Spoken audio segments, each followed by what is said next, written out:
আপনাদের মধ্যে যাদের একশিরা রোগ আছে, একশিরা রোগ, একশিরা বুঝেন তো? অন্ডকোষ একটা বড় আর একটা ছোট, এরকম যাদের আছে তারা এই তদবিরটা করে নেবেন ইনশাল্লাহ। পরহেজগার লোক দিয়ে করে নিলে ভালো হয়, না হলে কাজ হবে না। যেহেতু ইসলামিক তদবির ইসলামিক মাইন্ডের লোক দিয়ে করাতে হবে, এছাড়া কাজ হবে না। একশিরা রোগ ভালো হওয়ার জন্য আপনি কিছু সরিষা তেলের মধ্যে 70 বার পাঠ করবেন। আপনি 3 বার দুরূদ শরীফ পাঠ করবেন, আস্তাগফিরুল্লাহ পাঠ করবেন এবং 70 বার পাঠ করবেন এই দোয়াটা, মানে কোরআনের এই আয়াতটা, বিসমিল্লাহির রহমানির রহিম, ওয়া নুনাজ্জিলু মিনাল কুরআনি মা হুয়া শিফাউন ওয়া রাহমাতুল লিল মুমিনিন।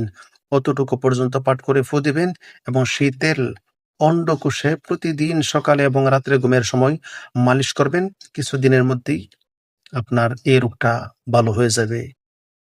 হযরত সালমান ফার্সি রাদিয়াল্লাহু তাআলা আনহু থেকে বর্ণিত, রাসূল পাক সাল্লাল্লাহু আলাইহি ওয়াসাল্লাম বলেছেন, 10টি কাজ মানুষকে গরীব বানিয়ে দেয়। এর মধ্যে একটা কাজ হচ্ছে বসে বসে মাথায় পাগড়ি বাঁধা। অর্থাৎ কেউ বসে বসে পাগড়ি বাঁধবেন না, ঠিক আছে?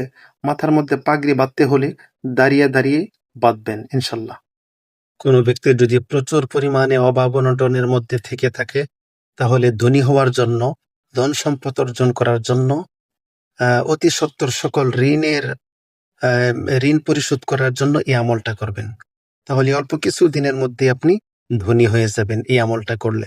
শর্ত হচ্ছে আপনার মধ্যে আধ্যাত্মিকতা থাকতে হবে, আপনি পরহেজগার মানুষ হতে হবে, নামাজি মানুষ হতে হবে। যেমন আমলটা হচ্ছে এই, প্রতিদিন যখন সূর্য উদয় হবে, সূর্য উদয় হওয়ার সময় লাল সূর্যটা যখন আসমানে থাকবে, ঠিক তখন আপনি 300 বার পাঠ করবেন দাঁড়িয়ে দাঁড়িয়ে পশ্চিম দিকে ফিরে, বুঝছেন? যেমন বিসমিল্লাহির রহমানির রহিম একটানা 300 বার পাঠ করবেন। দেখবেন অল্প কিছু দিনের মধ্যে আপনি ধনী হয়ে যাবেন।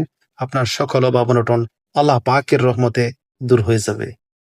অনেকের মাথা ব্যথা করে, প্রচুর মাথা ব্যথা, কপাল ব্যথা করে, কোনো কিছুতেই কাজ হচ্ছে না, মাথা ব্যথা কমে না। তাহলে এই তদবিরটা করবেন কিভাবে? হাবরু মাবরু মেশক জাফরান কালি দিয়ে ওয়ার্ক আবিদের মধ্যে আপনি লিখবেন। আহ, যদি আপনার মধ্যে পরহেজগারিতা বা আধ্যাত্মিকতা থাকে তাহলেই তো কাজ হবে। আর ব্যামল হলে তো একটু কাজ হবে না, বেনামাজি হলে একটু কাজ হবে না, বুঝছেন? যেহেতু ইসলামিক আমল, আপনাকেও ইসলামিক মাইন্ডের হতে হবে, বুঝছেন? আর এই তদবির গুলো হিন্দুদের জন্য নয়, বুঝছেন? কারণ হিন্দুরা যদি এই তদবির আমল করে কাজ হবে না, কারণ তাদের তো এই ধর্মের মধ্যে নাই, সেজন্য তাদের জন্য আলাদা তদবির আছে।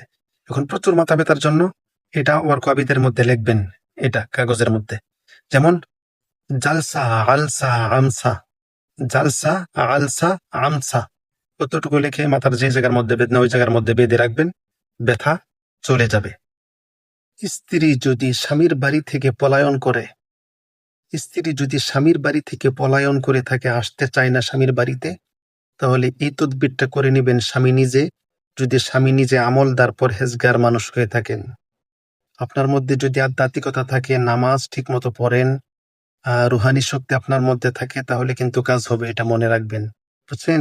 আপনার আমল ঠিক না থাকলে কিন্তু তদবিরে কাজ হবে না, বুঝছেন? এই জন্য আপনি যদি আলেম মানুষ হয়ে থাকেন, হাফেজে কোরআন হয়ে থাকেন, তাহলে তো অবশ্যই নামাজ পড়বেন, এই আমলটা করবেন। আপনার স্ত্রী চলে আসবে অল্প কিছু দিনের মধ্যেই, দেখবেন এটা অত্যন্ত পরীক্ষিত, ঠিক আছে? তো এই তদবিরটা কিভাবে করবেন?